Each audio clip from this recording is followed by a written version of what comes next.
Good morning. My name is Julia Mandel, and I serve as the HART Board of Directors General Counsel. Please silence all electronic devices for the duration of the meeting. While we go through the process, This meeting is being recorded. I will be serving in the capacity of chairing the meeting until such time as we choose a chair. Now that we're ready to proceed, welcome to the January 8th, 2024 Board of Directors regular meeting, which is now called to order. The meeting format is hybrid, with board members physically present at HART Administrative Offices, 1201 East 7th Avenue, Florida Conference Room, and participating via communication media technology. At this time, I would like you to please join me in the Pledge of Allegiance. I pledge allegiance to the flag of the United States of America and to the republic for which it stands, one nation, under God, indivisible, with liberty and justice for all. Thank you. Before staff takes attendance, I want to state in the record that Councilmember Henderson and Director Mechanic will not be attending the meeting today due to personal matters and scheduling conflicts. Now I'll ask staff to please take attendance. Director Vieira. Director Owen. Here. Director Williams. Here. Yes, she's here. Thank you. Director Cameron Sapita. Director Hartfield. Present. Director Henderson. Director King. Present. Director Knight. Here. Director Mechanic indicated his absence. Director Myers. Here. Director Schisler. Here. Director Wolstall. Here. You do have a quorum, ma'am. Thank you. Next up is public comment. We have 2 speakers currently registered for today's meeting. Tina Williams, you are now recognized to speak.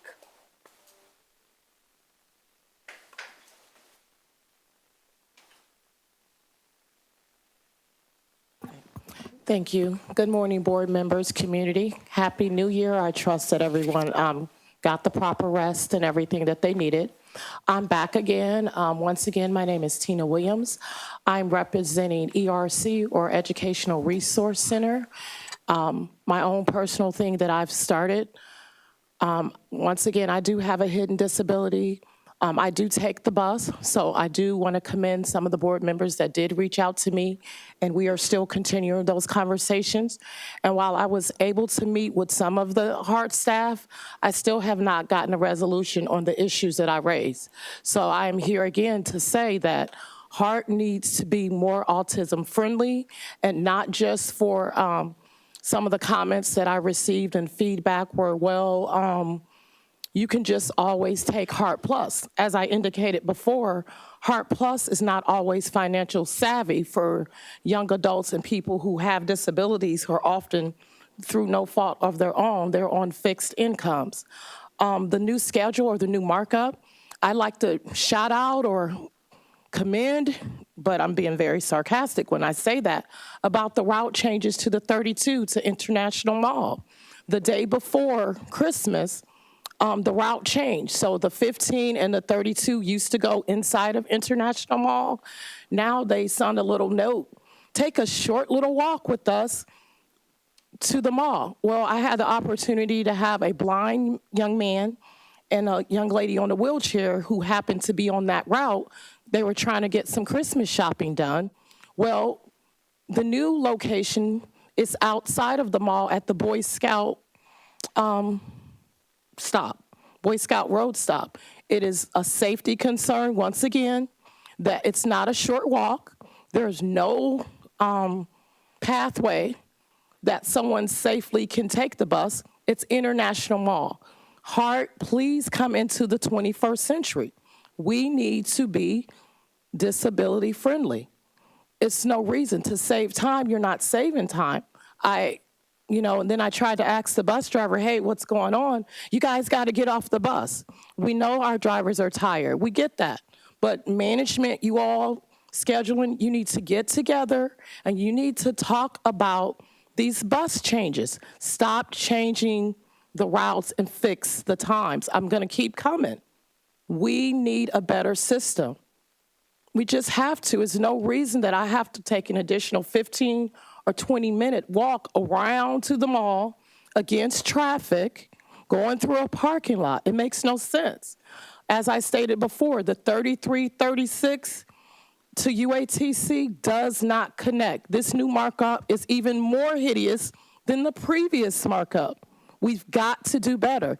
Everyone told me these promises, and it's all about money. Like I told the people I met with, it's not about money. It's about caring.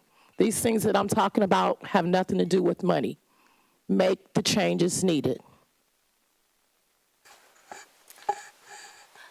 Thank you. Our next person for public comment is Alan Brewster. Mr. Brewster, you are recognized.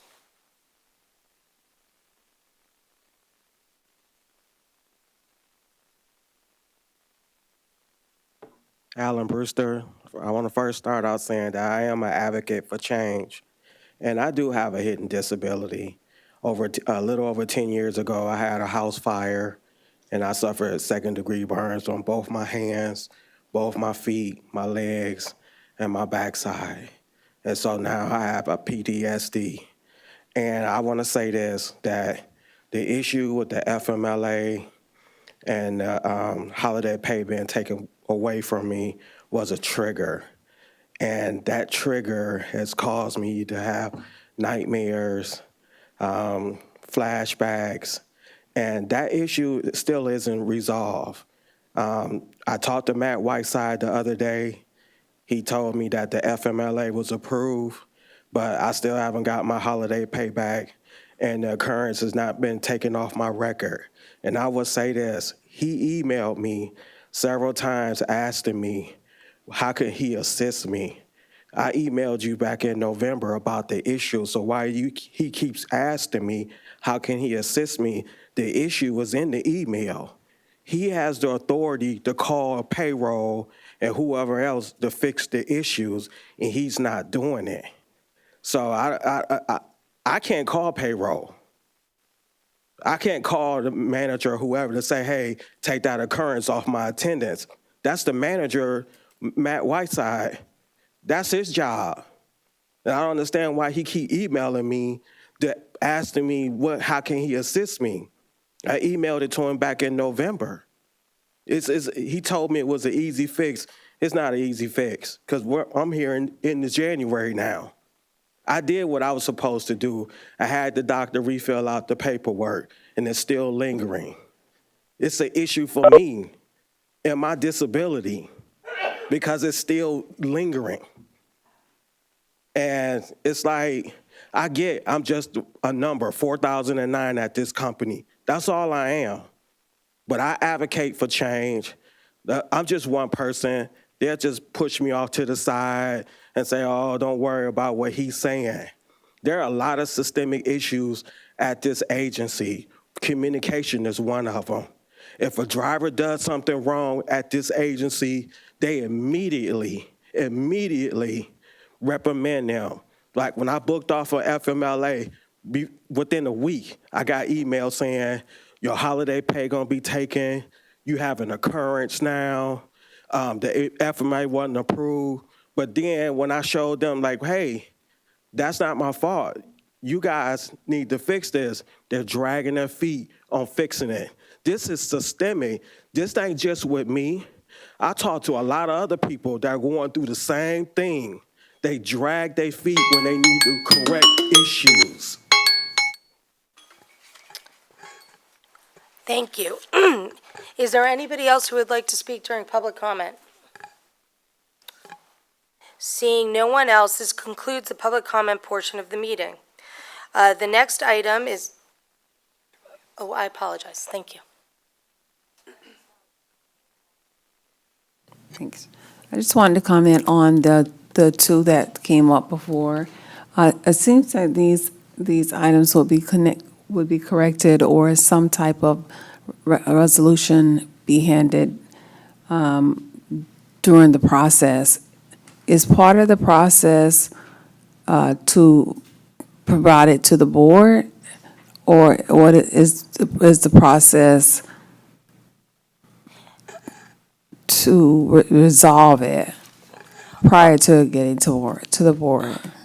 Well, I see these as two distinct, different issues. One relates to bus routes and those types of things, and the other one relates to an internal HR issue. The internal HR issue in terms of FMLA or occurrences, that really needs to be dealt with internally, and likely at this time, probably would not have a report that would come back to the board. I think the first speaker, as it relates to the question of the routes, if that is something the board would like more information on and would like to have reviewed, that would be a request by the board to have staff bring back a report on that particular issue. But as it relates to the FMLA issue, I would defer to staff and HR for that issue.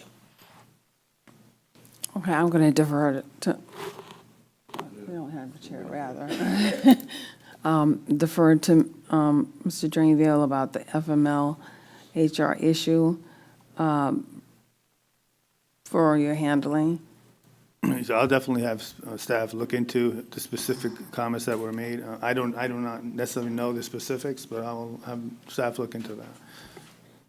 Okay, and then when there are issues, this is a result of a new bus route? So, My understanding, 33? so we do have there was a motion made in last board meeting to bring back a report. So we do have a report in the old business. We go through the all the board comment. Thank you. I'm sorry, I did see a few other hands. Point of order, Ms. Mendez, shouldn't we handle this at a future item rather than after a public comment? I didn't know if that's appropriate to handle now or discuss in a future comment. Either one, whatever you think. Sometimes after public comment, there are a few questions that do come up, but in terms of getting responsive action to that, I would defer that to old business and new business. So you can bring these up now, and we continue the agenda, and to ask the questions, I think, is pretty much in line with how we deal with it, but having a response to it is not in line with how we would deal with it. So I don't know if Commissioner Myers wanted to ask a question now.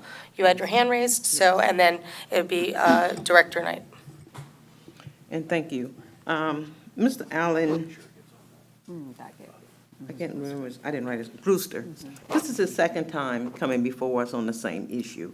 So I'm going to ask and make a motion that in the next 30 days, that we get a report back from the director telling this board what the outcome is with Mr. Brewster's situation. That is my motion. Second. What was the motion?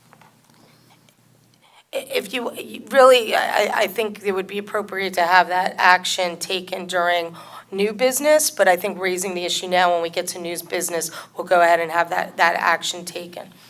Okay, I might not be here. I have our Fair Board meeting that starts at 10. Sure. I'll try to stay as long as, because I need to get to mine.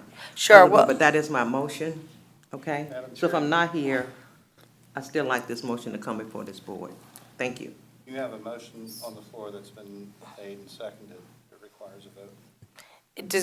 I think it can be deferred to new business, the vote. The vote has to occur, but I think, if we want to go ahead and just, for the sake of the fact that Director Myers, Commissioner Myers isn't going to be here, go ahead and take the action now. Typically, that would be taken during new business, but that's fine if we want to go ahead and take the action now.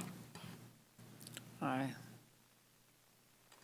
So if we're going to go ahead and take the action now, I'd ask staff to go ahead and do a roll call vote on that.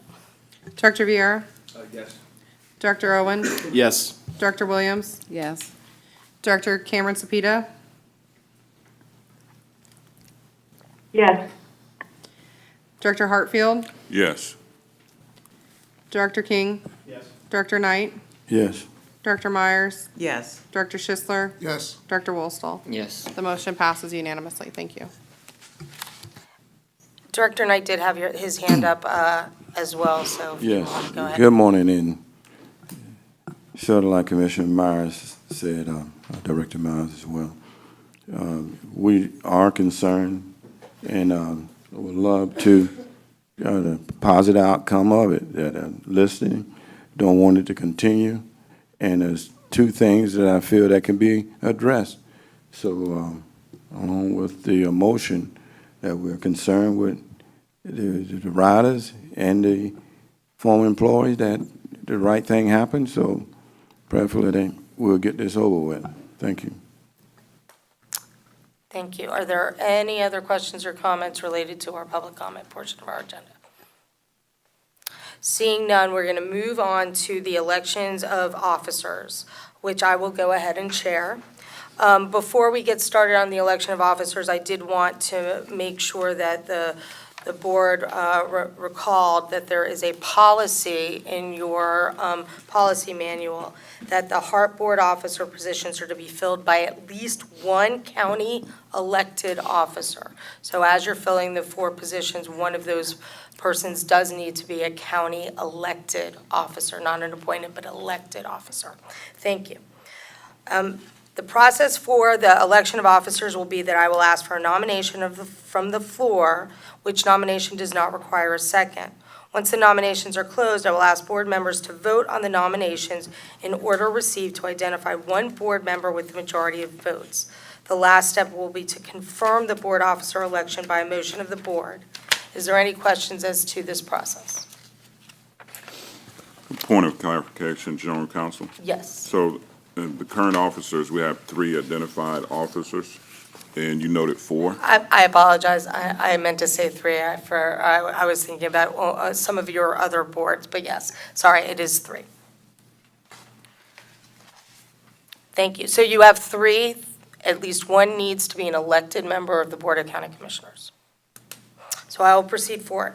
The first officer position is the chairperson of the HART Board of Directors. Councilmember Vieira served as the HART Board Chair for 2023. Do I have any nominations for HART Chair, Board Chair from the floor?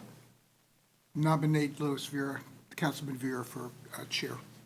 Okay, I have a nomination for Mr. Vieira as chair. Are there any other nominations?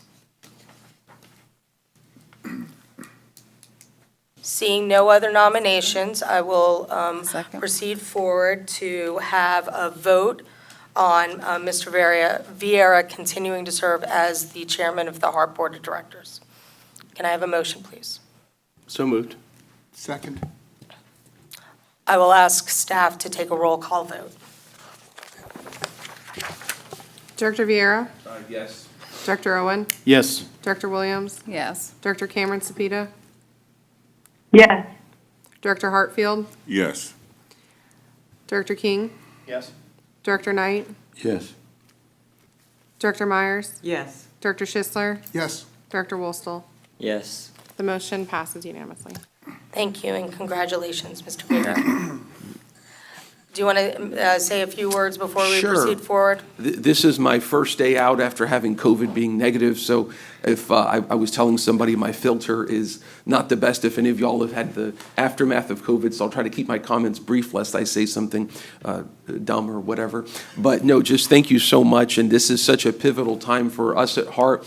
It's a pivotal time for this board to continue to stand with the people that we serve and with our amazing workers. And I was just talking to our wonderful CEO, Mr. Drainville, maybe 2 weeks ago or a week ago, about just how wonderful this board has done over the last year, because we all come from, many of us, from different political parties, and we've had some politically acute issues, some potential political footballs, right? Let's just, again, no filter, it is what it is. And no one's ever punted on those, right? And so I think that's very commendable, and we've all been so responsible in that regard, and I know we'll continue to be going forward. So thank you so much, guys, and God bless you. Thank you. Next, we will move on to the position of chairperson of HART Board of Directors. Commissioner Owen served in this capacity in 2023. Do I have a nomination from the floor for a 2024 HART Board Vice Chairperson position? Nominate Commissioner Owen. Second. Second. Second. We don't need a second, but I will take that to mean that it's a robust nomination. Are there any other nominations? Thank you. Seeing no other nominations, I'll ask for a motion to approve moved. Mr. Owen as the Vice Chair of HART. So moved. Second. Thank you. Staff, can I ask for a roll call vote? Chair Viera? Yes. Director Owen? Yes. Director Williams? Yes. Director Cameron Sapita? Yes. Director Hartfield? Yes. Director King, Yes. Director Knight, Yes. Director Myers, Yes. Director Schisler, Yes. Director Wolstel. Yes. Motion passes unanimously. Thank you. Thank you. Mr. Rowan, do you want to say any words before we Sure, move sure. I on? just want to thank the board for the trust that they put in me, and I'm glad to see that you're the chair as well. I think this year, from what I can tell from Tallahassee, because I know a lot of those folks, we have kind of done a 180 with this board. So I'm really, really proud to be part of this board. I'm really proud of the new members that we have on this board and looking forward to working with you in the future. Thanks. Thank you. Now we'll go to our final position, which is Secretary of the HART Board of Directors. Director Williams has served in this position during 2023. Do I have any nominations from the floor for the position of the Secretary of the HART Board of Directors?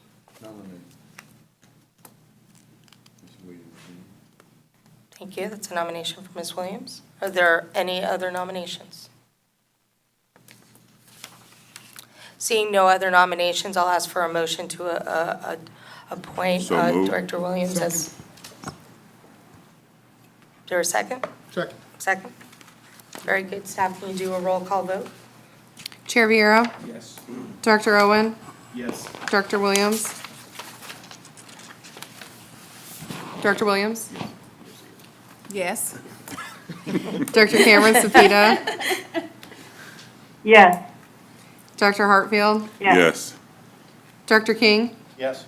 Director Knight, Yes. Director Myers, Yes. Director Schisler, Yes. Director Wolstel. Yes. The motion passes unanimously. Thank you. Thank you. Director Williams, do you want to say any words before we move on in the agenda? I'd just like to say thank you and I appreciate the continued support, and I work hard for the community on behalf of HART. Thank you. I will go ahead, if the chair wouldn't mind, to proceed forward with the remainder of the elections for continuity purposes. I will like to draw everybody's attention to the printout of the elections and appointments summary and committee structure for reference. I will ask the board elect alternatives for each position. Having alternatives becomes very important because sometimes attendance becomes problematic, and that would ensure that we have a HART's voice on all of those boards. So the next election is for the member and alternative for the Litigation and Claims Committee. The committee has one board member representation, and it meets as needed. It doesn't always meet, depending on what's going on the fourth Monday of the month at 9 a.m. According to the survey of preference, Director Schisler is expressed interest in serving as either a member or alternative capacity. Are there any other nominations for a member or for an alternative other than Mr. Schisler? Is there anybody who would like to serve as an alternate on that board? Because like I said, it's important for us to have alternates if there's nobody who would like to serve as the member. I believe I can serve as an alternate. Very good. Which one is this? Thank you. So at this time, is there anybody else who has indicated that they would like to serve in that capacity? Seeing none, I would ask for there to be a motion to appoint Director Schisler and Director Knight as the member and Director King. I don't know why I said Knight. Director King as the member and the alternative for the Litigation and Claims Committee. We can just do that in one motion to approve with a second. So moved. So, All right, I have a motion and a second. Staff, can I please get a roll call vote? Chair Viera, Yes. Director Owen, Yes. Director Williams, yes. Director Cameron Sapita, Yes. Yes. Director Hartfield, Yes. Director King, Yes. Director Knight, Yes.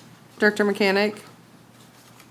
Oh, I apologize. Director Myers, Yes. Director Schisler, Yes. Director Wolstel. Yes. Motion passes unanimously. Thank you. The next election is for a member and alternate to the ADA Accessibility Committee. The committee has one board member representative, and it meets quarterly. According to the survey, Director Cameron Sapita expressed interest in serving in the member capacity, and Director Williams was interested in serving as the alternative capacity. Are there any nominations for the member or alternatives other than Director Cameron Sapita and Director Williams? Seeing none, if I could get a motion to appoint Director Cameron Sapita and Director Williams as the member and alternative respectively. So moved. Thank you. If I can get a roll call vote on that. Chair Viera, Yes. Director Owen, Yes. Director Williams, Yes. Director Cameron Sapita, Yes. Director Hartfield, Yes. Director King, Yes. Director Knight, Yes. Director Myers, Yes. Director Schisler, Yes. Director Wolstel. Yes. Motion passes unanimously. Thank you. Now we're going to move on to the external board appointments. The next election is for 3 members and up to 3 alternates for the Tampa Historic Streetcar Board, also known as the THS Board. This board meets monthly, the 4th Tuesday of the month at 1 p.m. According to the survey, Directors Henderson, Schisler, and Williams are interested in serving in member capacities. There was only one board member, Director Schisler, who indicated interest in serving in the alternate capacity. However, if he's elected as a regular member, we would need 3 alternates for this board. Are there any nominations for the members of the board other than Director Henderson, Schisler, and Williams? I'm going to go ahead and take these 2 separately since we have to also seek alternatives. So at this time, I'll ask for a motion to appoint Directors Henderson, Schisler, and Williams. Move for approval. Second. Thank you. I'll ask for a roll call vote. Chair Viera, Yes. Director Owen, Yes. Director Williams, Yes. Director Cameron Sapita, Yes. Director Hartfield, Yes. Director King, Yes. Director Knight, Yes. Director Myers, Yes. Director Schisler, Yes. Director Wolstel. Yes. Motion passes unanimously. Thank you. I now am seeking nominations for 3 alternates to this board. Is there any member that would like to either nominate or express interest in serving as an alternate to the Tampa Historic Streetcar Board?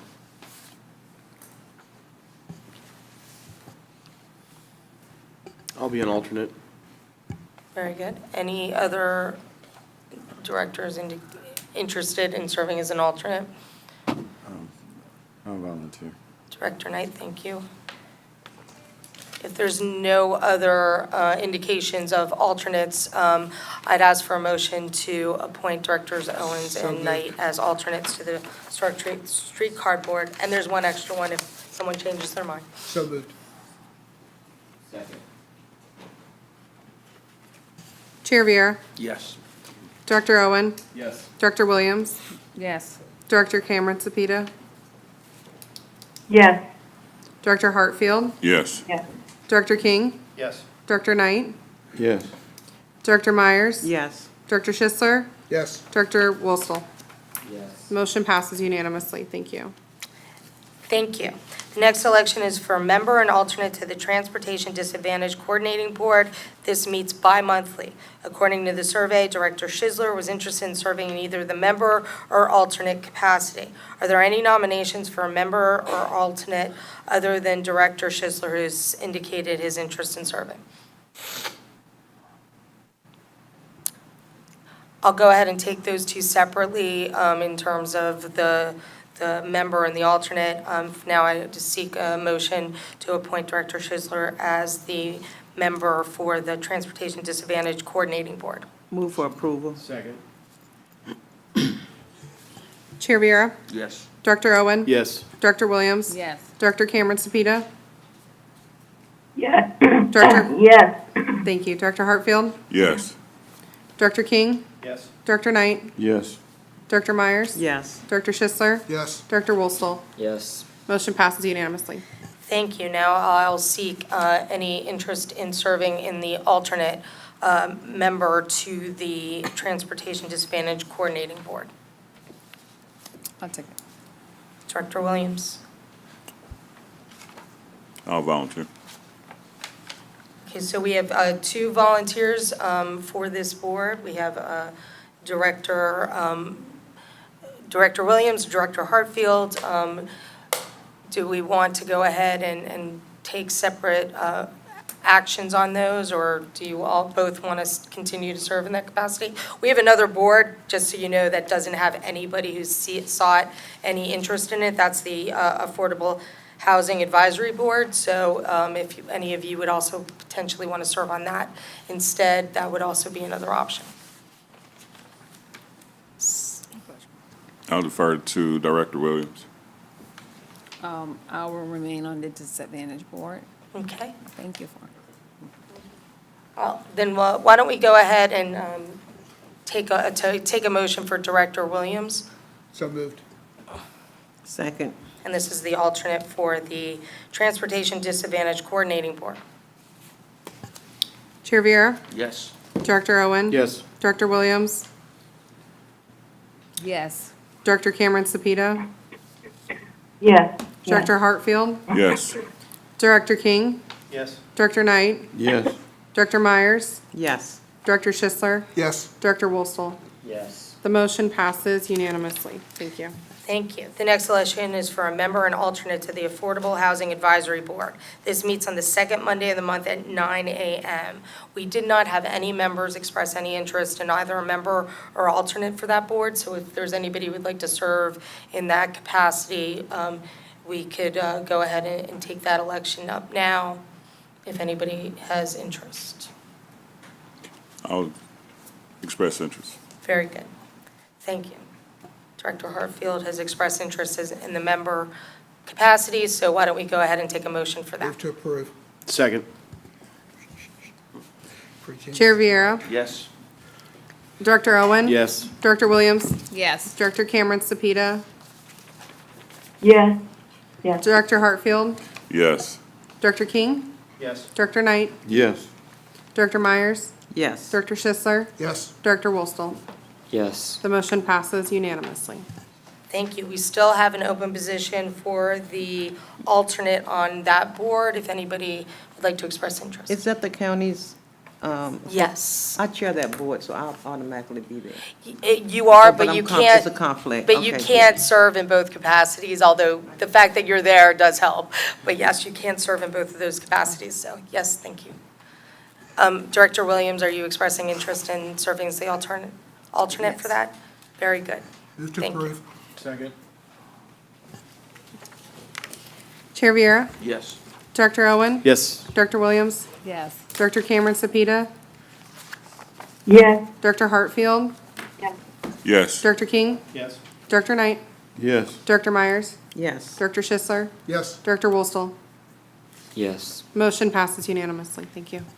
And thank you very much for everyone's patience with me chairing this meeting. I will turn this over to the chair at this point. Thank you. Thank you, Ms. Mandel. We always appreciate your hard work and professionalism. Thank you so much. Again, pardon my voice. Congratulations to the newly elected HART board officers and all appointees to various external boards, as well as the ADA Accessibility and Litigation Claims Committees. According to the HART board policy, quote, all HART committee appointments are to be made by the HART board chair. The committee leadership will be elected by the committee's members at their first scheduled meeting.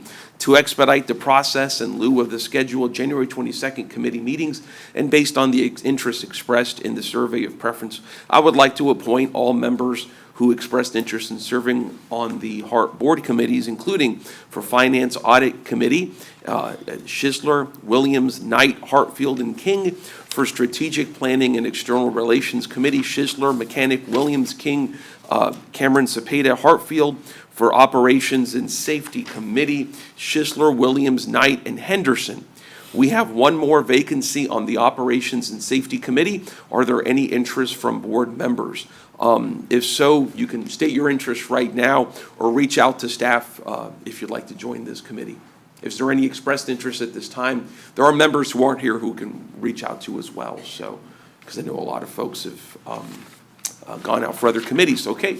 If there's nothing else, then moving forward, next item is approval of the meeting minutes from the December 4th, 2023 Board of Directors regular meeting. May I have a motion to approve the minutes? Move to So approve. moved. Second. Motion by Board Member Schuster, second, I believe, by Board Member Hartfield. Roll call, please. Chair Viera, Yes. Director Owen, Yes.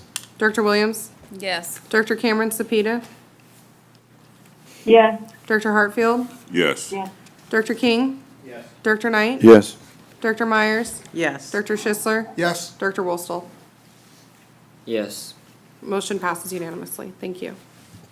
Thank you, Chair, or Mr. CEO. Go ahead, sir.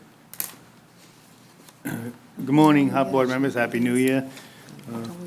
Starting off with legislative and grants. In November of 2023, US DOT issued a notification of funding opportunity for the 2024 Rebuilding America Infrastructure and Sustainability and Equity, or RAISE discretionary grant opportunity, with a 90-day turnaround time to submit. This is a highly competitive funding opportunity, and DOT receives and reviews hundreds of applications to build and repair critical pieces of the nation's freight and passenger transportation networks. HART is working with WSP on strengthening the grant application to ensure successful submission this year.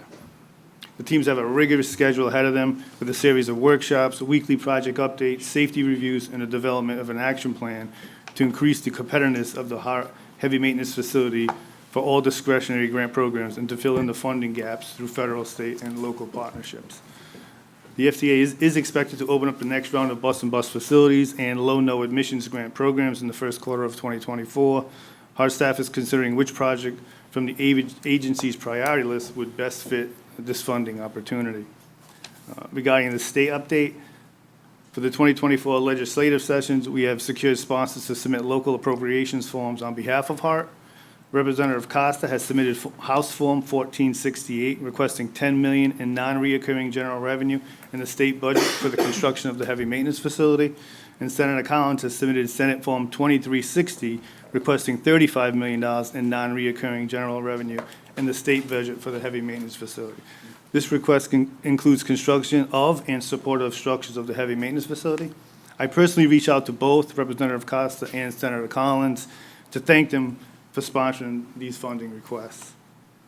Over the next few weeks, I will be meeting with various Senate and House Appropriations chairs, sub-chairs, vice chairs, committee members, and staff, along with the Governor's Office and FDOT, to seek funding for the heavy maintenance facility, either through local appropriations requests using non-reoccurring general resolution or by utilizing a portion of the surtax dollars for the project, as the House and Senate begin negotiations on the state budget for the next fiscal year. In line with one of the recommendations from the study, COA, or Comprehensive Operating Analysis, HART is preparing a scope of services for technical support to enhance mobility in HART service area. This effort, possibly collaborating and utilizing the PSTA planning contract, would include transit demand and operational analysts with a vision plan. This will build a strategy to reallocate existing resources more efficiently towards the areas with the greatest transportation needs, which include communities currently beyond the existing service area. This will be vital to the account for the tremendous growth across Hillsborough County and Tampa Bay. HART looks forward to collaborating with community partners, including but not limited to FDOT and PSTA, to meet our local and regional transportational needs. Regarding the TPO Transportation Improvement Program, or TIP, HART's priorities list, in accordance with the HART Board policy, staff will submit for the committee and board's review of the FY 2024 priorities list prior to its submission to the TPO for a revised transportation improvement program. HART's developing a performance scorecard, which is also an objective tool to be used for the CEO's performance evaluation in the end of year FY '24. Staff identified 4 areas of focus: customer experience, community value, employee success, and financial performance. Each quarter of the fiscal year, the scorecard will be tabulated and results analyzed. HART's performance in achieving its goals will be shared with all employees and the board. I will report on the first quarter achievements at the January committee and the February board meeting. Regarding the emergency procurement, as I reported to the board in December, HART conducted a moisture survey and visual inspection to identify any wet, water-damaged, or colonized building materials within the heavy maintenance facility structure. The assessment was performed by a licensed mold assessor in compliance with the Florida Statute 468. The assessment resulted in a requirement of extensive remediation, with the first steps being to seal the heavy maintenance roof. To remediate damage to the affected areas, consistent with the HART procurement manual, I have authorized an emergency procurement to complete the roof coating and expedite the remediation process. So for next steps, procurement will finalize the contract, bonds, insurance, contract execution, be 2 to 3 weeks. Procurement will schedule a kickoff meeting a week about January 22nd, and the contractor has 10 days after notice to proceed to mobilize. I will know more once the vendor has the actual notice to proceed. Related to community engagement, December was a busy month for HART community engagement. On Saturday, December 2nd, the HART team volunteered at the Feeding Tampa Bay Trinity Cafe, helping to serve breakfast to the community members in need. Also on that Saturday, the HART team participated in the Santa Fest Parade to share the holiday cheer. The holiday-themed rap bus participated in the parade, and the employees were throwing candies and beads to the parade attendees. On Tuesday, December 12th, HART participated in the annual toy drive for the Children's Home. HART has been participating in this program for the past 30 years. Aimed at bringing joy to the children at the Children's Home, these heartfelt contributions were delivered to the Children's Home, ensuring that the children in need will have a more joyous and festive holiday. We are grateful for the generosity of our HART community in making a positive impact on the lives of these young individuals. The employee holiday event was held on December 15th. HART leadership served food. Gifts for employees were donated and raffled by the HART and ATU leadership. A local singer-songwriter provided festive entertainment. A lunch and dinner session was held to ensure shift employees had options. A special thanks to Chair Vieira, Commissioner Kemp, and Directors Knight and Williams for dropping by the sessions and speaking to our employees. And then Tuesday, December 19th, myself had a meet and greet at the Greater Bethel Missionary Baptist Church. This event was hosted by Commissioner Gwen Myers. This was an informal meeting for the community to be introduced to the HART CEO, to get to know him and hear his vision for the agency. About 25 people did attend. There were several questions asked by the audience on future plans for HART and concerns shelters and bus service in the Black community. A separate email update was sent on questions and concerns to be addressed by staff for feedback to the HART Board of Directors. And that concludes my report this morning. Any questions or comments? Okay. Thank you so much, sir. Going on to the chair's report, I didn't have anything prepared, but just a couple thoughts. Question, and I shouldn't ask questions that I don't know the answer to. Does HART march in the Martin Luther King Day Parade? Is that through ATU? I believe we do. We do march in the parade, yes. Okay, yeah, so just to remind board members, if y'all want to, I'm not marching with HART. I march under my own office, but the Reverend Martin Luther King Day Parade is 15th, I think. Is it? Okay, yep, 15th. So if anybody, I would assume, is welcome to march with HART, or I know the ATU also always marches as well. So just as a note for that.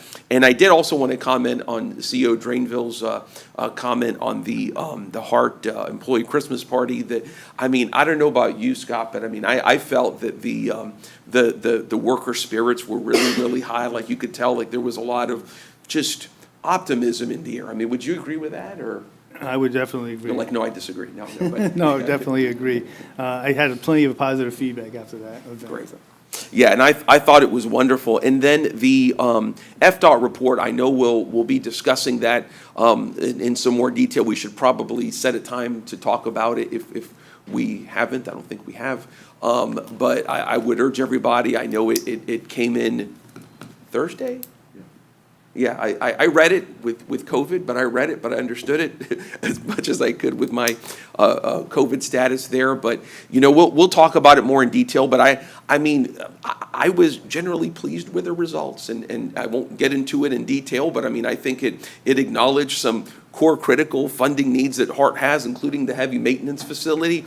But I think it makes a point on certain institutional challenges that HART can look at, which to me kind of gives the message that HART, you know, has core critical funding challenges, but you've also got to look at transparency issues to get the trust of people on that operation. And I think that's our number one goal, I think, as a board. So I was generally pleased. Again, scrutiny is something that I think we should all welcome as a board, especially from our partners, whether it's in Tallahassee, in DC, whoever it may be. I certainly think that's important. And gosh, I think that was it. Happy birthday to Elvis. I think that's it. That's it.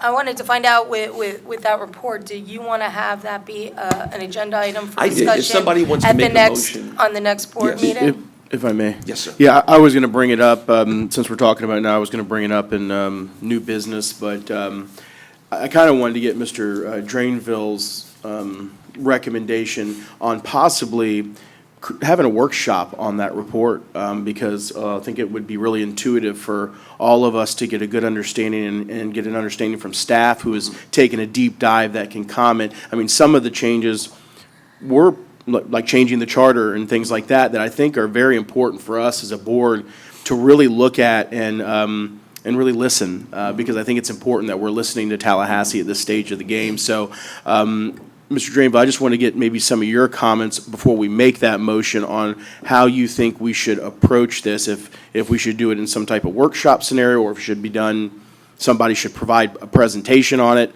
I just want to get your input. And I agree 100%. I think there should be, and like we've done in the past, there should be a special board workshop to get everybody's, how we want to move this forward. For the record, I'm definitely for option one. Status quo, optimizing, letting staff do what we do. But I definitely think how we should proceed is to have some kind of special workshop, get the board together, and then see how we vote and how we move this forward. So, Yeah, I think a workshop on, they gave that list of those recommendations, some multiple scenarios. some extreme and some not so extreme. So I guess it would be good if, however, the presenter during the workshop, and maybe you, can go over each of those and hit those, target those for all the board members. So I'll make a motion for us to conduct a workshop, as soon as possible. Point of order question, if I may.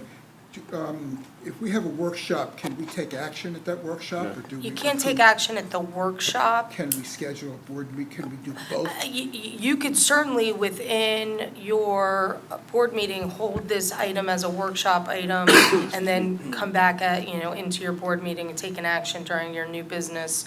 However your pleasure is to handle that. Keep in mind, if you do it as a workshop and you want more, you want to make sure you have folks there, you can do that as a hybrid meeting, because you don't have to have a physical quorum present to be able to take action. But if you're going to take action, you'll need a physical quorum present. Yeah, and if I may, I think that's the benefit of workshopping before you agenda something, because the workshop gives you all that information. I would not want this board to get tons of information thrown at them and then to have to take an action without having a chance to digest it. So I would think the appropriate would be have a workshop, and then if we have to agenda to make some type of change to the charter or whatever changes we wanted to make, I think that would be the appropriate way, is a workshop and then possibly agenda something to take board action.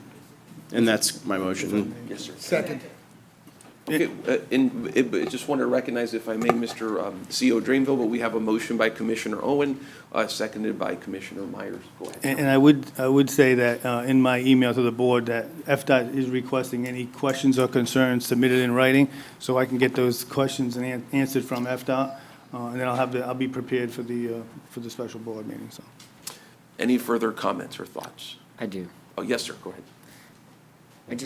During your workshop, are you looking for them, I think opinions are dangerous. I've read the entire study already, so I have a lot of my own opinions, but we deal with opinions being inserted, and then that becomes a narrative that gets created. When it's our opinions that are supposed to be here to matter. So are you looking for legal guidance on all of the options that were presented? Because I know that they said that there were other legal challenges that they weren't able to incorporate in their study. So you're just looking for clarification on the legal challenges they said may or may not exist? Or? Yeah, I think it's the latter, is that we get, one, not every board member may have taken a deep dive into it like you have. And two, I think it's important for us to get that clarification on any questions that we have, and actually listen to other board members, because we have sunshine issues. So I would love to hear what you have to say about it during the workshop and fellow board members. So I think, for me, it's just more intuitive to make sure before we take any action that the board is up to date and has a clear understanding on everything. So more informational, I would say. Okay, I would just ask then from Mr. Drainville during the presentation that we incorporate the one city, I believe, that has had success in getting Tallahassee to work with them on allowing them to have their own separate tax. I believe that that is something in all of the recommendations that was hinted at but not talked about. I believe that that's an option that would diffuse a lot of the fighting that's occurred between specifically the city of Tampa wanting certain things, HART not being able to expand countywide because we're so sprawling and we don't have that density. I would like page 17 particularly to be focused on. I think that there was extremely crucial information on there that highlights that why we might have recaptured ridership pre-COVID levels. I believe that there was important variables that were overlooked in the study by the individuals that did the study. I don't know if that was just simply because of the small circle that they had given to them in the tax bill. I don't know. I'm going to get a briefing from FDOT myself to expand how they went about evaluating some of those things. But I believe that those are two very important things that we need to have a real honest conversation so we can actually have real progress instead of us just coming here and talking and essentially not getting anywhere. I think that the report did two things. It said that the people at HART are doing a great job, but that the way that HART exists and is chartered is handicapping them. And that is something that we need to have a real meaningful conversation about, and we need to either say that we're going to exist status quo and is essentially exist meaningless and continue to have meaningless conversations, in my opinion, up here, or we could make something real change that we know that the core ridership of HART is the east side of Tampa. Is that a fair statement that we're willing to highlight? So how do we get to concluding that we have members of HART that do community outreach who will say, they should be the ones up here saying, we can't convince more people to ride the bus. We just can't. The people that do it every day and put their heart into it, they should be the ones up here saying that openly at the microphone that work for HART. And how do we just improve service to the east side of Tampa? And if that is really what HART is, then how do we improve that and whittle down where HART has grown to be? So, and Temple Terrace, it sounds like. So, anyways, I'll leave it there. Okay, any other further comments or thoughts? So I have a quick comment, Mr. Chair. Yes, So sir. I think having the workshop in that forum provides a tremendous opportunity to explore the opportunities that are listed in the report. Further, how do we engage the broader community, and more specifically, those targeted communities, to speak to an opportunity that may exist as it relates to outreach and public relations with the broader Tampa, East Tampa, and Hillsborough County community. So I love to make sure I understand, Commissioner Owens, how do we do that? I think the board workshop is excellent. It's a great idea. How do we make sure that we're involving the community in this conversation about what the TPO report suggests, and then how do we get their buy-in, speak to outreach, and speak to public relations long-term? Any response? Yeah, no, I think those are great points. The only thing I want to be careful on is us getting out of the box of what the report is. Because, I don't know, I don't want to pretend to say I know what the legislature is wanting from us, because we really don't know. But to me, I know that they're taking a really close look at this. And I think it's important that we react to it rather than not reacting. So I want them to see that us as a board, we are doing a workshop, and then we're possibly going to agenda an item to make changes. Because let's face it, folks, I've only been here a year, but I came in under fire. I mean, it was a difficult time for HART when I came in. It's a much different scenario that you're coming in at than when I came in. And I think we've made a lot of headway. And I think I feel the legislature sees that. But we can't just rest on our laurels. And I want them to see that we're taking immediate action. We are going to workshop this and then possibly agenda some items very beginning of the year rather than the end of session. I almost kind of want them to see we're doing stuff while they're in session, to be honest with you, if we're going to do something. So what you're saying is it's such important stuff. And I know our chair has really been active in handling a lot of the issues that you were just talking about. But I think for the purposes of this particular workshop, I think it just needs to be really focused on this study. And then, as Commissioner Wostel was alluding to, the information he's given that's good information for us as a board to understand. And I think it's a real opportunity for us to hear from other board members, but then also nail down possibly what type of agenda item we want. Because there's a good chance that we're not all going to agree with the steps we want to take moving forward. So it's a good chance it won't be a unanimous decision, but at least we'll be informed. Thank you, sir. Board Member Schisler, go ahead, sir. Yes, thank you, Chair. To your point, Director Hartfield, the external contributions are going to be important, but I think the workshop needs to focus on our group first, make sure everybody understands everything that's being presented in it. So I think that that'll come in time, but to Commissioner Owen's comment, we need to make sure we know where we're doing and respond to Tallahassee so that they know we know that they know. So everybody's on the same page. So I think we have to limit it to begin with, get our ducks in a row, make sure we're on the same page, and then start with our public outreach to whatever we decide from there. Thank you, sir. Board Member King. Oh, Board Member King, go ahead, No, sir. I was just saying thank Oh, you, go ahead. Commissioner Owen and Commissioner Schisler. Yes, sir. Go ahead, sir. Mr. Chair, I just have a quick question.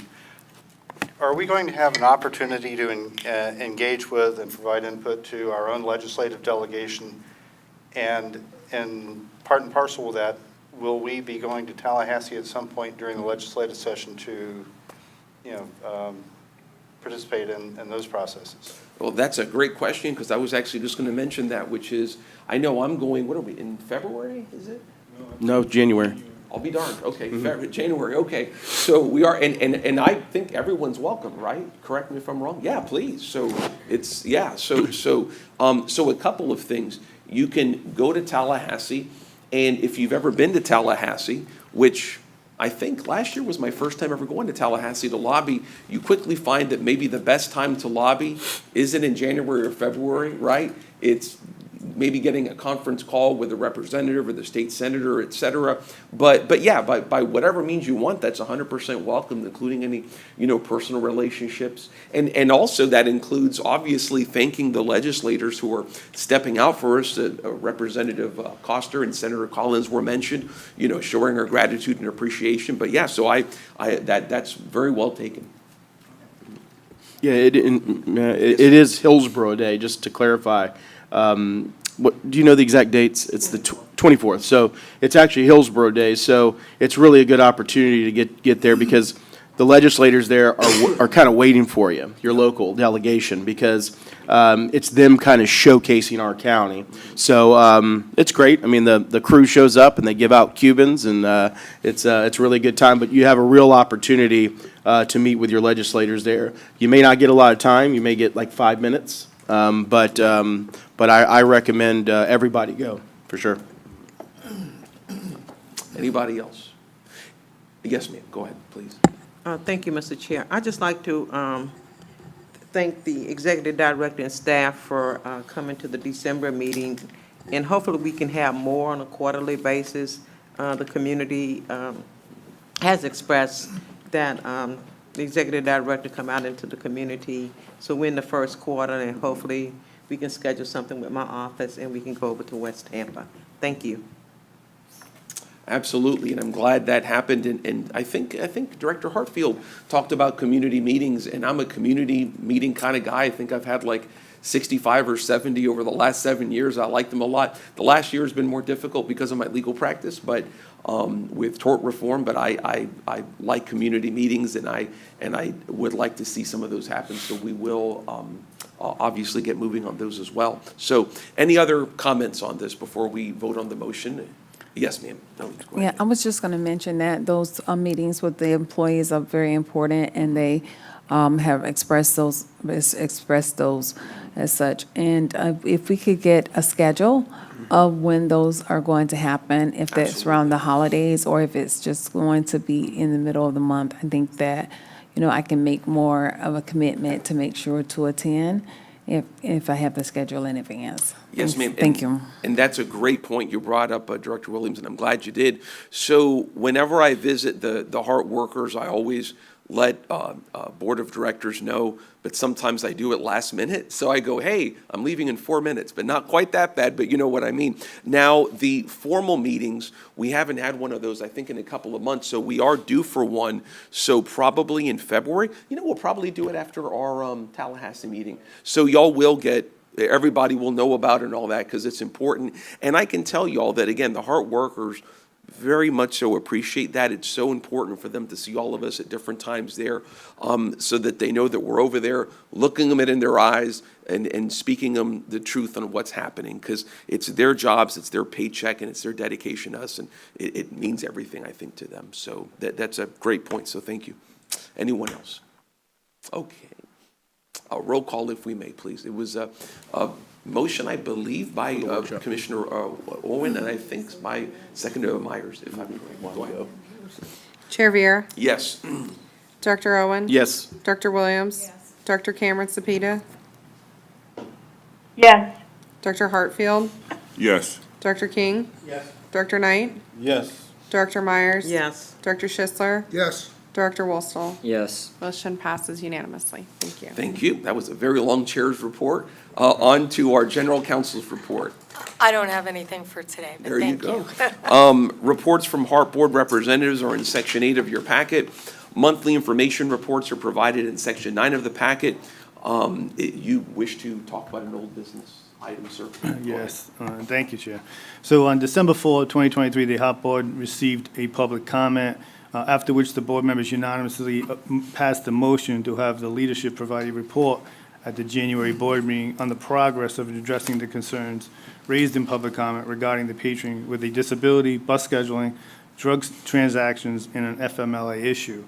The HART Board Counsel, Ms. Mandel, cautioned the board not to speak on any ongoing FML issues, as it could be an ongoing pending investigation, and the HART staff could speak with the commenter off the record.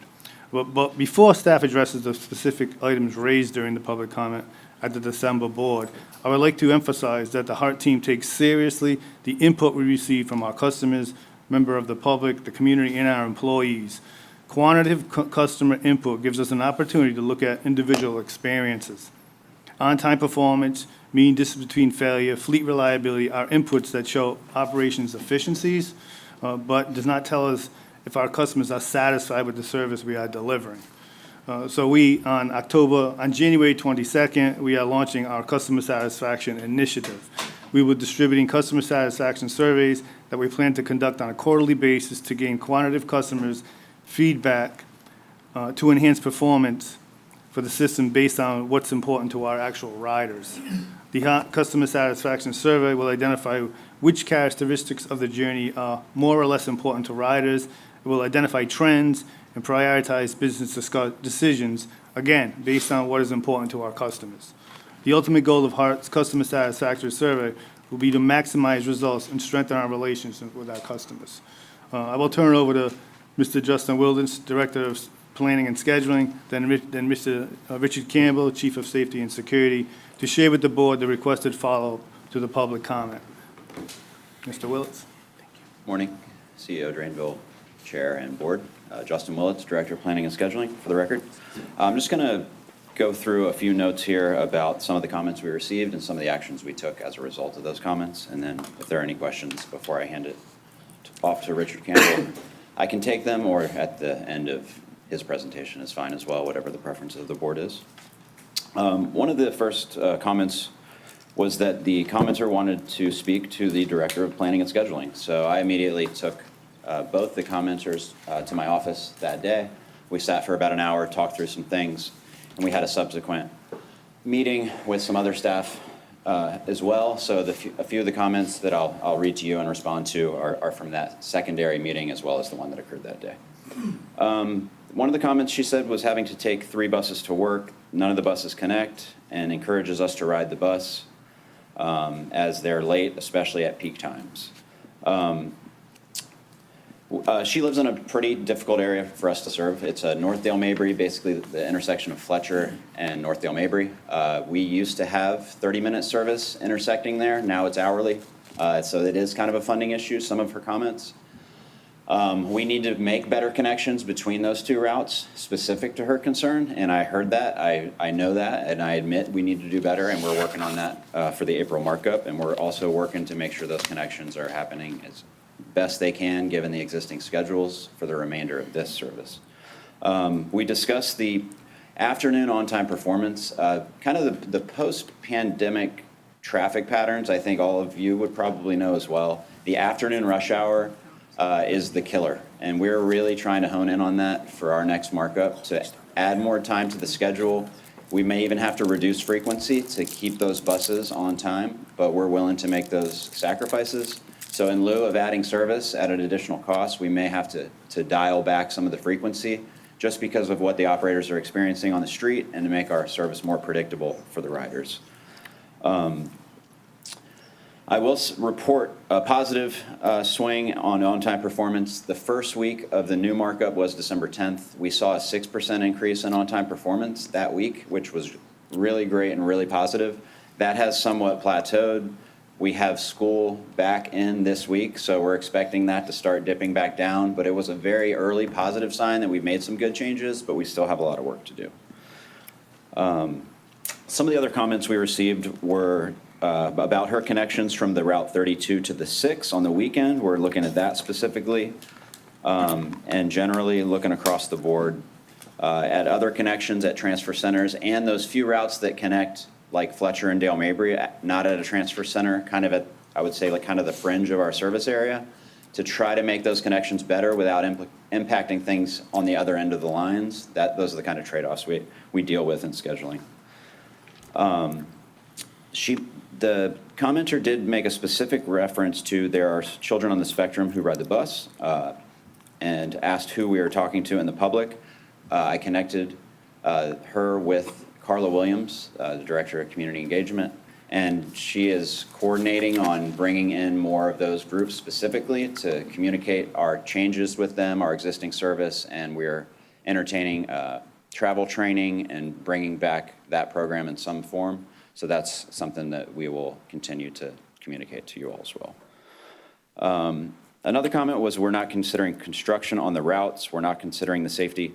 HART factors in safety and construction detours into daily operations and route planning. Most incidents are handled by operations on a daily basis, while longer-term construction detours are contemplated in planning and scheduling. There's been a 3-month detour on Route 6, one of our highest ridership routes, due to a closure on Florabraska. We notify all of the bus stops. We bag them with orange signage. We put a notification in one bus away, which more than 90% of our customers use to know when the bus is arriving. There's a message in there that says how the route is being detoured and the path that it's taking.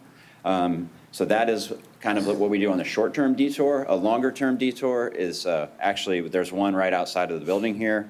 The roundabout just to our south is being closed for gas works. It's a huge, I think the largest rezoning in the history of the city of Tampa, if I'm not mistaken. We've actually permanently rerouted 2 of those routes because it's 2 years of construction. So that's baked into the schedule, the route maps and everything until that clears, and then we start to serve that area again with the service. So those are 2 different ways we accommodate detours. Another issue she raised was notifying customers about changes. So I went and reviewed both what is required of us for a major service change, which we have not had recent history, and what we do for minor changes, and we've documented all those. I'm working with our communications team and the planning team to update kind of our SOP for when those notifications hit the street, whether it be a bus stop, a route change, a frequency change, or anything like that. We put online the schedule changes in PDF form a month in advance, and then the 2 weeks leading up to the change is when we start to actually mark bus stops, saying the route's gonna change or the stop's gonna go away and that sort of thing. So we're gonna try to increase that timeline to give a little more information to folks both on the street and in digital communications. And I'll go ahead and wrap up here. One of the last comments she made was about Raymond James detours. This is a bit of a long-term headache for us. When they have those major events, they shut down roads in multiple directions and actually close us off from our West Tampa Transfer Center, creating about a half a mile to a 3/4 mile walk for our customers to get from the stadium or the stops we normally serve to the service that's being detoured. I had a meeting last week with the city of Tampa, and it's a big problem for us on every scale of event, but we are trying to work through it. We've taken the short-term steps of better noticing every stop impacted during those events. So there is specific signage on each pole with maps directing people where to go during those events when they are trying to access those stops.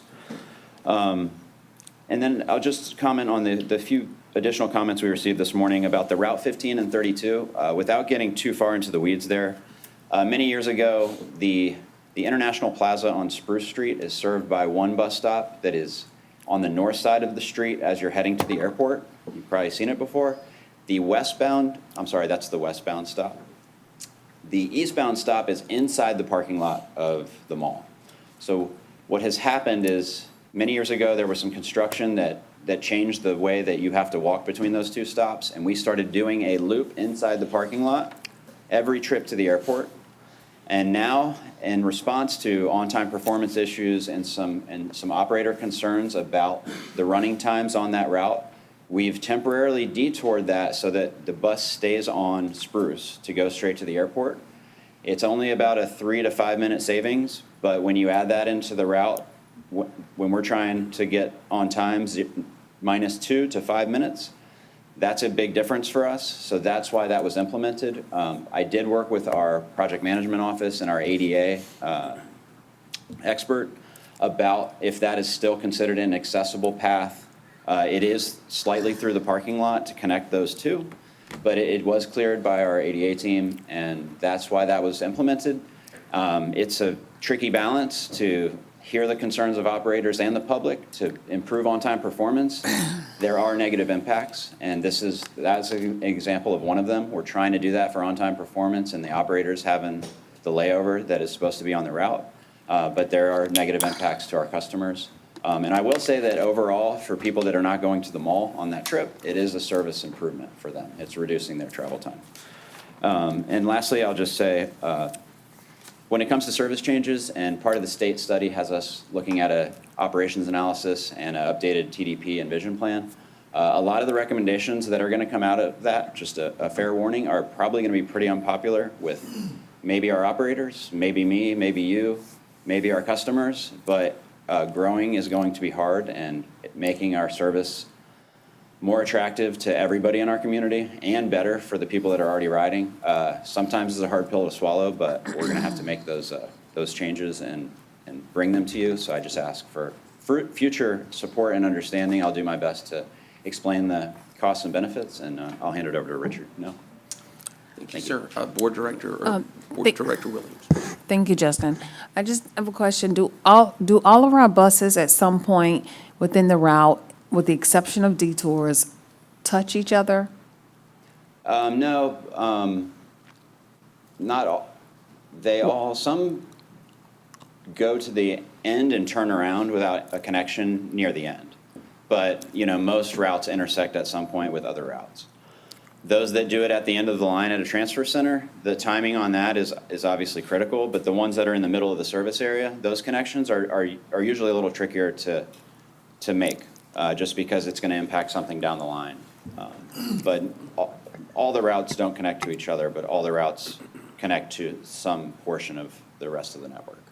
So in that sense, there is a possibility, without the exception of the small turnaround, that they are in sync with one another, that if you were to say 100% of our buses are either touching one another or either near one another. They connect to a transfer center, so they at least connect to a transfer center with other routes at some point. I'm not sure I follow the question.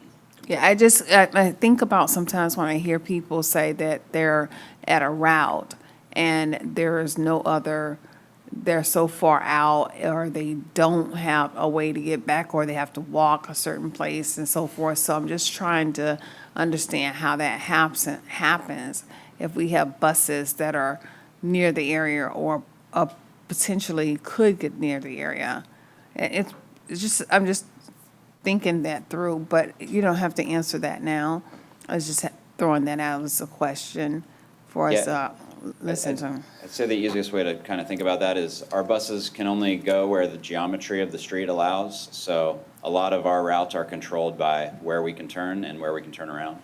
So a lot of that walking distance is based on, a largely suburban context, and we have some fairly dense urban areas where we have a little bit more walkability and places where we don't.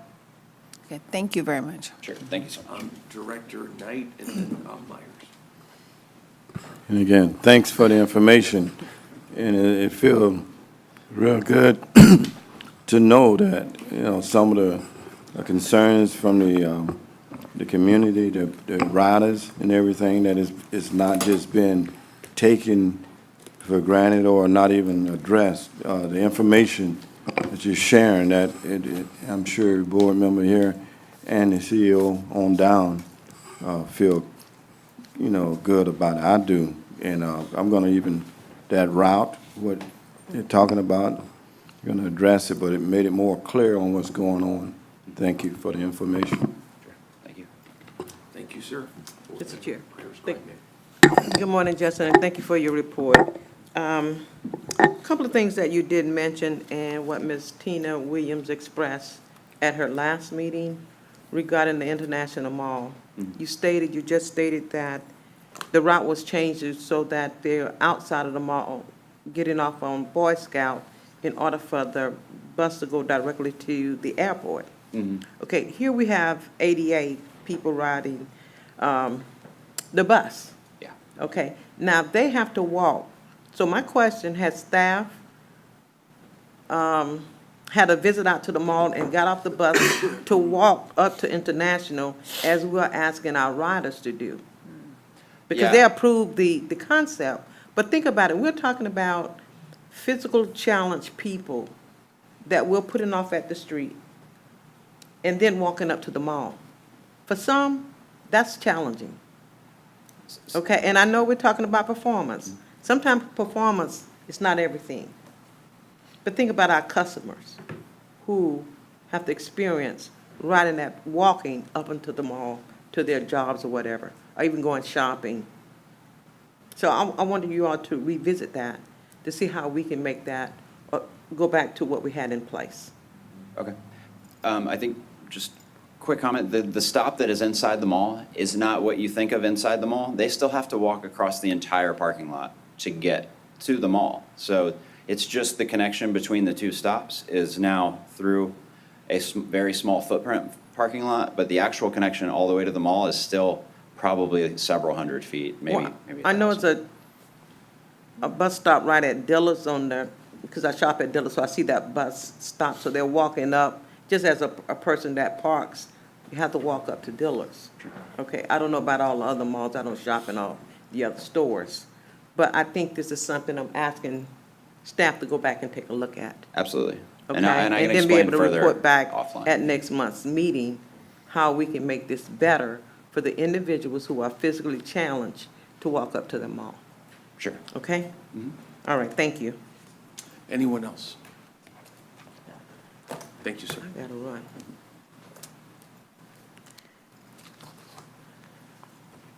Good morning, Chair, board members, Mr. Drainville. My name is Richard Campbell. I'm the Chief Safety Officer, and I'm making a report on the public comment that we had last month or the month before concerning some activity, drug activity, and homelessness at the UATC, University Area Transit Center. So prior to that public comment, I've made a couple initiatives preemptively knowing that, you know, we've seen an increase and we've had tremendous gains. So the public comment was on November 6th, but on September 28th, I met with command staff at the Sheriff's Department. I met with Chief Maurer and Colonel Hannaford. So to build that relationship and see what initiatives we could enhance to improve the customer satisfaction at UATC. On October 2nd, I also allocated AGS. I utilized our American Guard Services, our armed security company, and I moved some resources from a less needed area to the University Air Transit Center to double up coverage, to kind of enhance and help improve that situation. On November 6th, I briefly met with 2 commenters, and also in December to hear their concerns and address, you know, any potential, you know, improvements we could make. And so those are a couple of the, one of the other things on November 6th, I had facilities remove 2 picnic tables and charging stations that were kind of a source of people hanging out and loitering. And so all of our customers still have benches that they can use at the bus stop, but these picnic tables were kind of a little off the beaten path, and I think people were just kind of hanging out there and loitering. So we removed that, and we removed the charging stations, and that has been tremendous. I have spoken with 3 transit supervisors that work varied shifts at the time. They've all noted that there's been a huge improvement with these initiatives, and that's been a tremendous gains for the agency and for customers. I would like to say also on the public comment, I oversee the training department, and kind of changing gears real quick, just to list a few. We work very closely with Lighthouse for the Blind and Low Vision, McDonald Training Center, and CSX in Operation Lifesaver.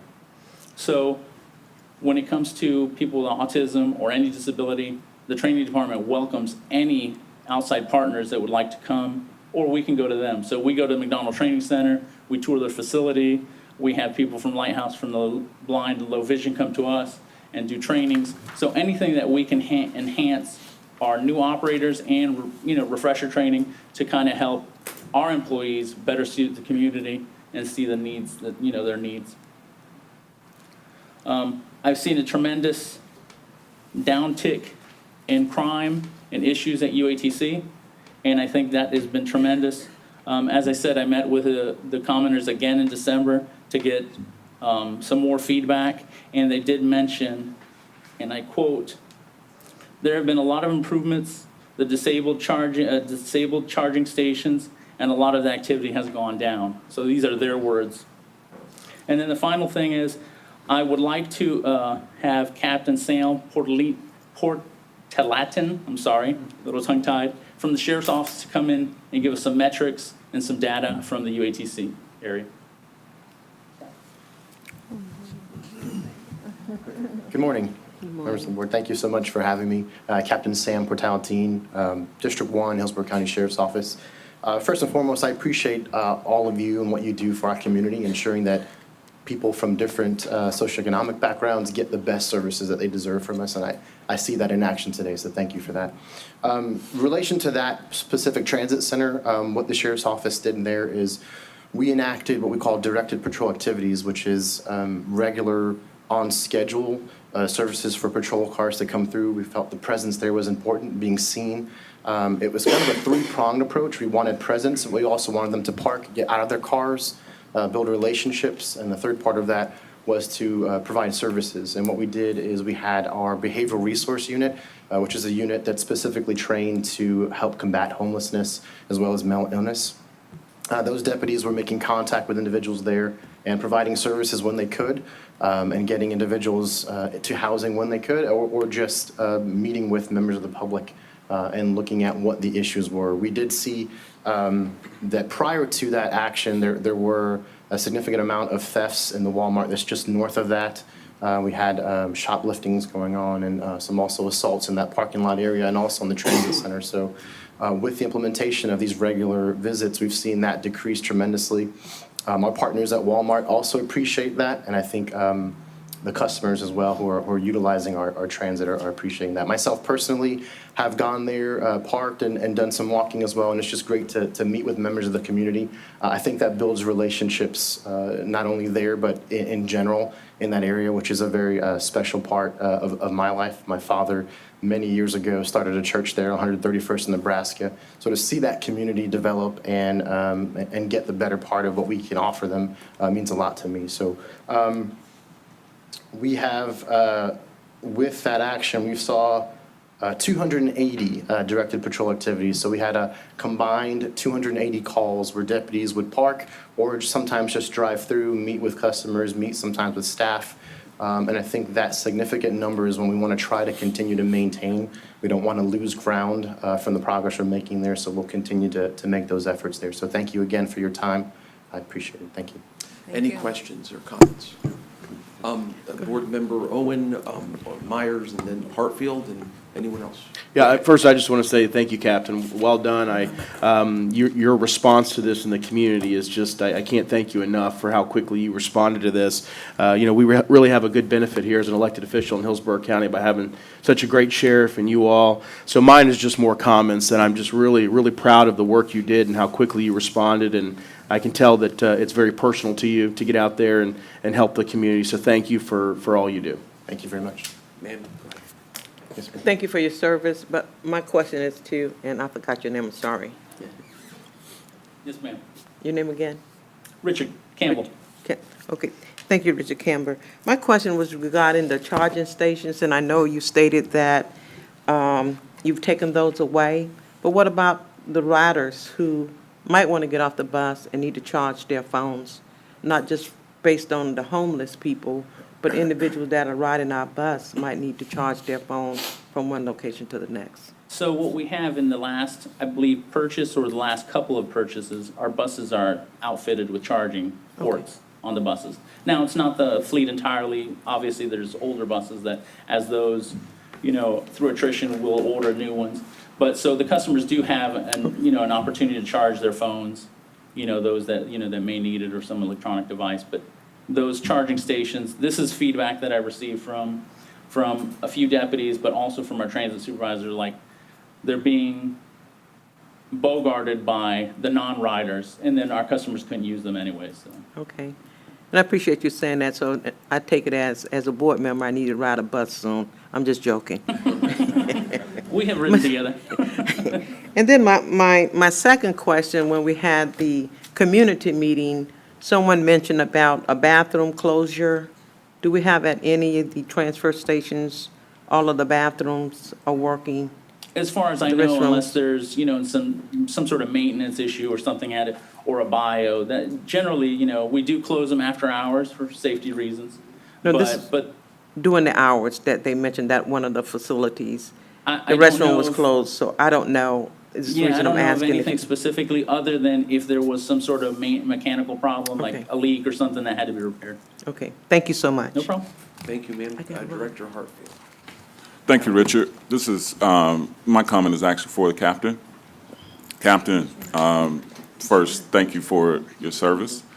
My second comment, just a comment, is it sounds like a thoughtful approach to community policing.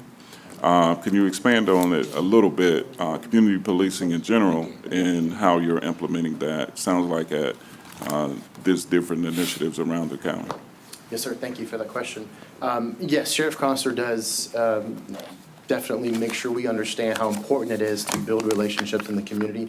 Community policing, in essence, is utilizing the opportunity that we have to build relationships with the family members, with persons of interest in the community. And this is an example of that specifically, is getting out of our cars, speaking with people. The more the community gets to know us, the more the community gets to see us, the more transparency there is, the better the relationship is, the better we can combat crime and protect the people that we are called to serve. And And that is one, this is one portion of what we've affected that way or applied that way.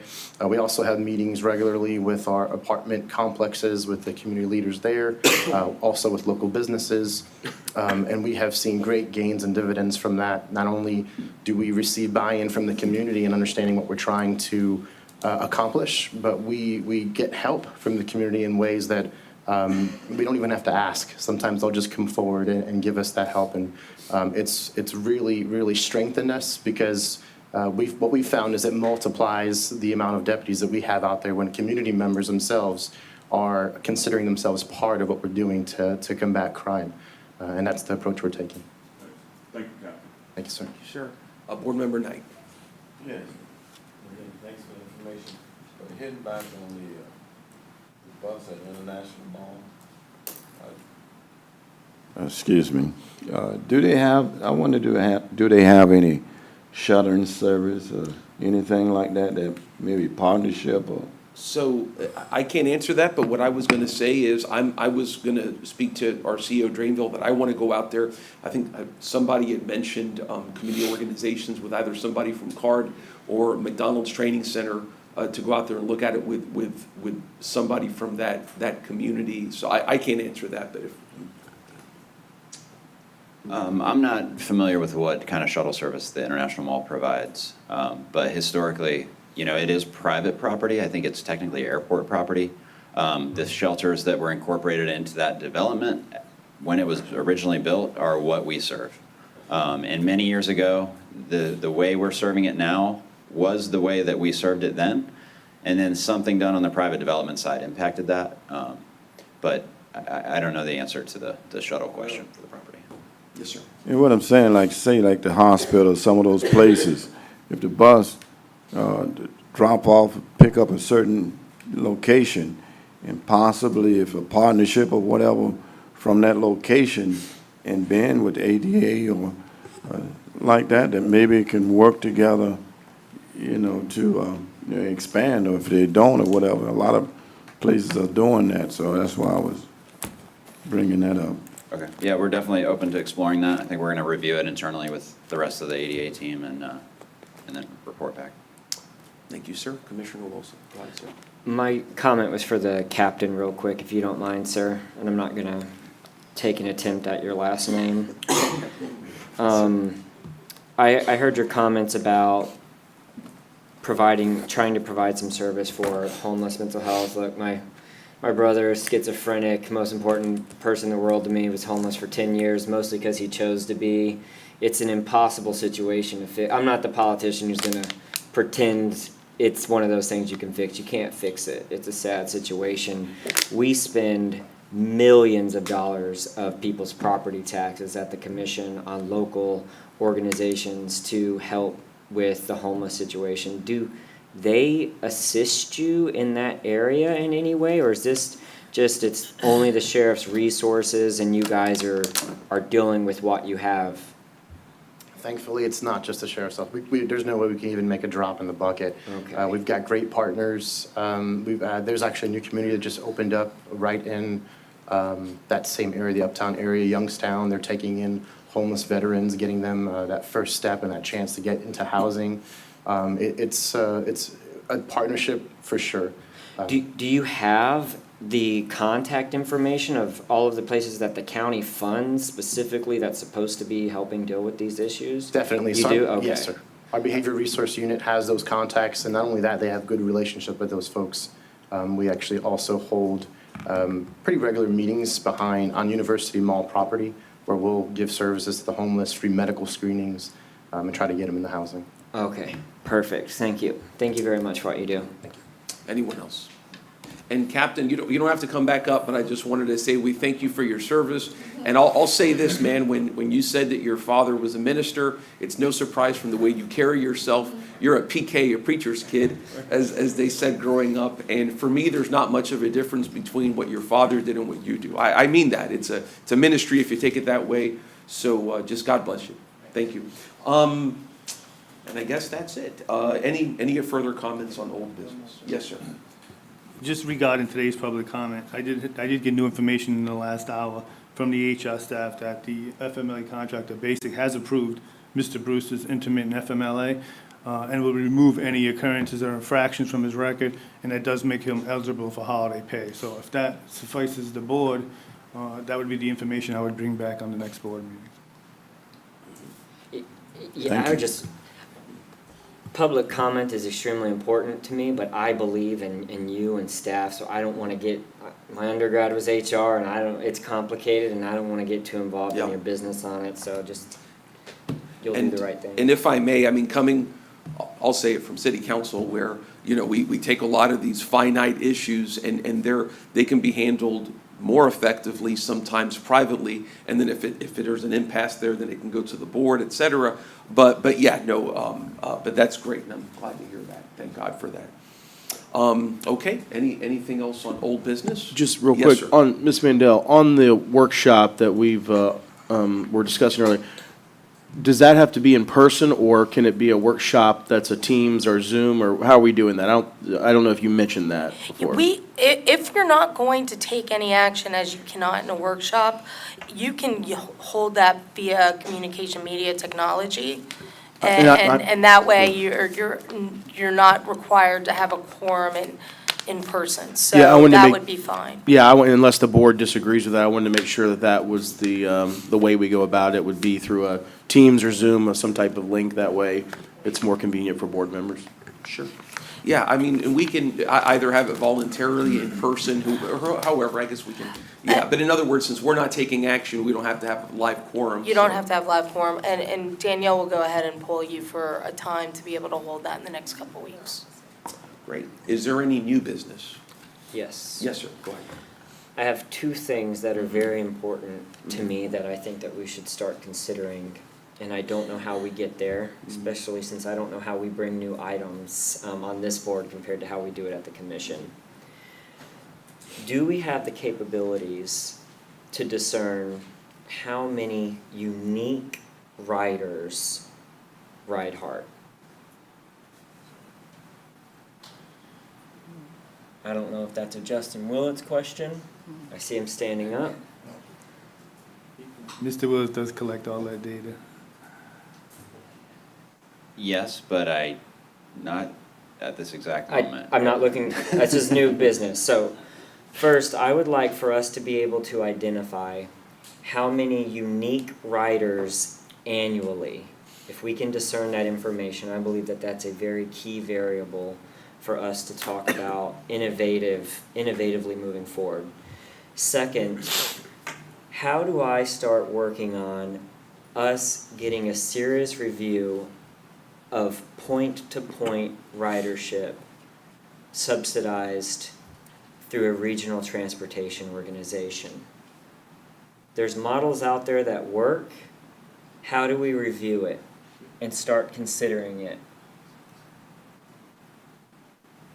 I don't know how we move new items forward here, so somebody just let me know. And if I may, I mean, so I guess the first one on unique riders would be one motion if you want to make it and have a staff report come back whenever you'd like. Okay, so we just make motions for new Yes, sir. business? By all Okay. means, that's right. So- Yeah, the appropriate way is exactly what you're doing. Through new business, go ahead and make that request, see if there is a motion and a second to support that being on your next agenda, and that way it can be a report that staff can be responsive to on your next agenda, or, if you think it'll take more time, you can. Okay, I will first make a motion to direct HART staff to discern the unique riderships annually that HART provides. So moved. Second. So we have a motion by Commissioner Wosel, or a motion by Commissioner Wosel, seconded, I believe, first by Board Member Schisler. Roll call, please. Chair Vier, Yes. Director Owen, Yes. Director Williams, Yes. Director Cameron Sapita, yes, Director Hartfield, Yes. Director King, Yes. Director Knight, Yes. Director Myers, Director Schisler, Yes. Director Wolstel. Yes. Motion passes unanimously. Thank you. And then your sentence. So my second motion is to identify opportunities for point-to-point transportation, any existing models that may exist for point-to-point regional transit authorities for our ridership. and be an Uber-like model. I'm not sure exactly what verbiage you would like to use in that, Ms. Mandel, to make it all-encompassing. Point-to-point seems to cover it, in my opinion, but Now, whether or not staff would be able to respond to it the way you've suggested it, I would need guidance from them, although I think that there's enough in that motion, it seems to me, that they can at least respond in some way, knowing that, some of the terminology and nomenclature might be a little bit different, unless there's a concern or a need for clarification on what the request is. Yeah, I believe so. I believe we could bring back some kind of scenario that what you're talking about. But I think part of that, we would write in our scope of the operations analysis to give us some of that, some of those scenarios would be in that scope of work from the consultant. So I think we can bring back something that answers your question. okay. And just for some flavor for my colleagues on the board, if we can't convince people to get on a bus, shared ridership has succeeded in the private sector. There's almost certainly an opportunity for us to subsidize a similar model of point-to-point ridership through a tax subsidized. It would cure a lot of the issues about someone having to walk too far from a bus stop. It would probably increase our ridership, in my opinion, once you dig into it. I've already researched it quite a bit myself. It exists and succeeds in Europe, who has had public transportation for a lot longer than America because they've been countries for a lot longer than us. The city of Tampa is starting to do it with their yellow Teslas. I don't know what you guys are calling it. I think that that's probably something that they're testing out. And I believe that it would bring increased service, which would probably increase our ridership and increase our sustainability. And those are things that we should consider as we move forward, particularly after this FDOT review. So I would appreciate your support in at least reviewing it, analyzing what models may or may not exist, and having presenters come that might already be providing those service. I think one exists in New York. So I'll leave it up to the vote. Do we have a second? Second. We have a motion by Commissioner Wilson, a second by Commissioner Owen. Any discussion? Okay, roll call. Chair Vera? Yes. Director Owen? Yes.